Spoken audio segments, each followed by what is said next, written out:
And Hey class. So this week we're looking at how corporate culture and company culture impacts the ethics of a business.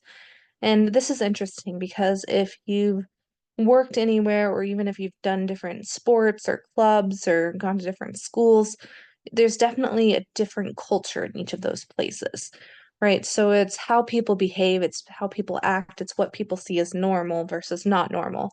And that's kind of what the culture is. Like what do those people value? Do they value honesty? Do they value having fun? Do they value just working really hard? What values they hold kind of tie into the culture, and that culture impacts how ethical the business is. And they're directly tied together. So, the attitudes that people have at a business really tie in to what those values are. If the the attitude is that, like I said, we're working really hard, nose to the grindstone, we don't have fun, we focus, we work. That's one attitude, or you could have a more relaxed and casual kind of atmosphere.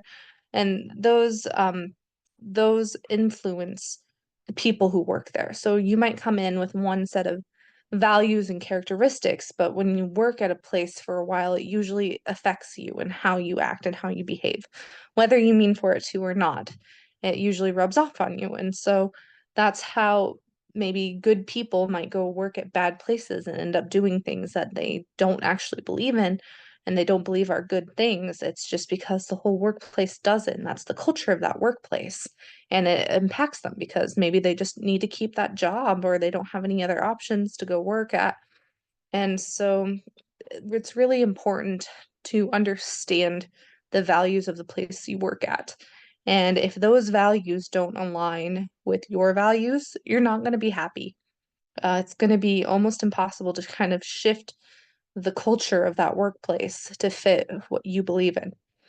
Um, Mostly because corporate culture is primarily driven by leadership. So leaders are so important in driving company culture. And if you have a really great leader and their values align with you, that's fantastic. But if you have a really bad leader, that's going to affect everybody who works under that leader. And like I said, the culture could be, if it is really driven towards profits, that's going to usually drive people towards doing more unethical things. And if leadership feels like some of these more unethical things are okay, then the employees are going to feel like those unethical things are okay to do too because they see their leadership doing those things. And so leadership is kind of a top down, it trickles down what the leadership does. If, if your boss is doing it, maybe it's okay for you to do it as well. Or maybe the boss is even encouraging you to do things that maybe aren't super ethical. And this isn't really sustainable, honestly, long term.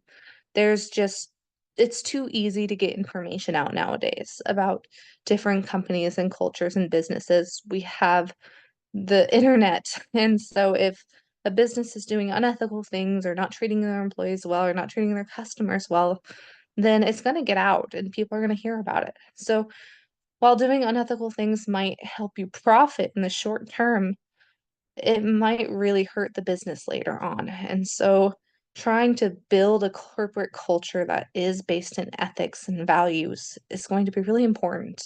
If you are building a business or if you become a leader of a business someday, keep that in mind that you are setting the tone for the ethics of this business. And by setting that culture and that tone for the business, you're going to impact how the business does and how the employees do and how the employees feel. And I can guarantee you that almost every single person is going to feel better working in an ethical environment than an unethical environment. Some other things the chapter talks about is, like I said, the leadership is really important. Not every good leader is necessarily ethical. Like they might be a good leader and they might be really engaging and charismatic and good at listening, but that doesn't mean they're necessarily doing all ethical things.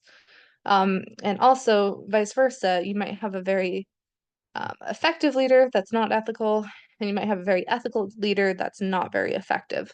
So if somebody's really, really tied up in the ethics of everything they do, that doesn't necessarily make them an effective leader. They could, tank the company. So you have to find that ground where you're effective and ethical at the same time as a leader. And you can do this by kind of incorporating corporate values is the first step that you want to take. And the code of conducts or code of ethics most businesses have implemented, and even small businesses, I think, should implement this as well. What are the corporate values? What does the business value? And having that down in writing and even getting employees to participate in the creation of that is really important for coming up with something that everyone can believe in and act towards. So if everybody works on coming up with this code of ethics together, then that's going to help the entire company keep on track with that code of ethics and actually follow it. If there's already code of ethics in place, maybe renewing it every so often, looking at it, discussing it, and really incorporating that into the culture of the business is important. If the key leadership is not on board with the code of ethics or they don't really care about it, it's more than likely not going to be followed. Nobody else is going to care about it either. So it has to really come from leadership that this code of ethics is important to them and pass it down to the rest of the employees. Another good thing to help keep a corporate culture more ethical is to come up with a way for employees to report things that are unethical that are happening. And this sounds a little bit like whistleblowing, which is a term I hope most of you have heard before, but it's basically when someone within a company reports unethical behavior. And this is really scary for a lot of people. It's hard to go against authority. It's hard to put yourself out online and say that people are doing something incorrect or something wrong. It usually comes back on the person who did the reporting. So, which is technically illegal, but it happens constantly. If you're reporting your supervisor for doing something wrong, that supervisor could very easily retaliate against you and either fire you or give you a terrible work to do or move you somewhere where you didn't want to move or take away privileges, etc. And so it's really hard to point that out. Um, and whistleblowing can be seen as kind of disloyal to the company that you're working for, but in all honesty, I think it is a loyal action because if you are reporting it internally because you're trying to fix a problem or an ethical issue that the company is doing, and if your heart's in the good place and you're really trying to actually help and fix things, then it's an ethical decision. I think if you're just trying to get attention or if you go externally immediately, so if you're blasting it all over the internet versus trying to fix it internally, I think that's less ethical. I think you're maybe more looking for attention than at that point than versus actually trying to fix the issue. So if you are ever faced with an ethical problem at your workplace, hopefully there's a system for you to report that ethical issue. Hopefully you feel safe talking to someone if it's not your direct supervisor, maybe it's the supervisor above that. Um, if there isn't a safe outlet for you to talk to someone, then maybe you could try to submit something anonymously and get the information out that way. And then if all else fails and you don't have any other option, you can always talk to a lawyer.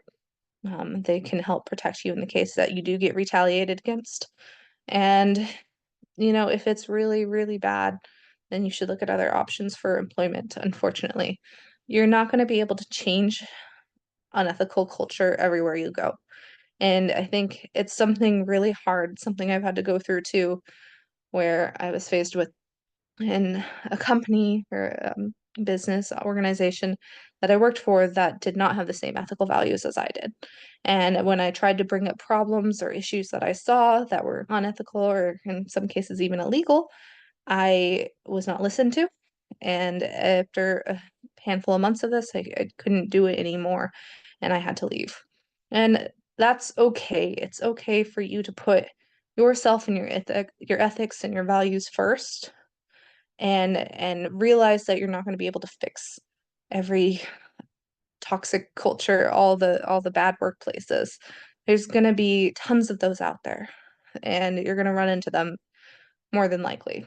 and that's going to be unfortunate, but knowing your values and your character and your ethics and having a solid foundation for that is going to really help you at those workplaces, because then you can either try to help fix things, and if things aren't happening, then you can leave, or at least hopefully their toxic influence won't rub off on you. But it's important. It's hard not to get sucked up into that culture, and it's hard not to let it affect you. So just be careful when you are working at some place that doesn't align with your values, and hopefully you have strong, good, ethical company culture that you work for. Okay, and that's it for this week. We'll talk again for the next chapter. Bye, everyone.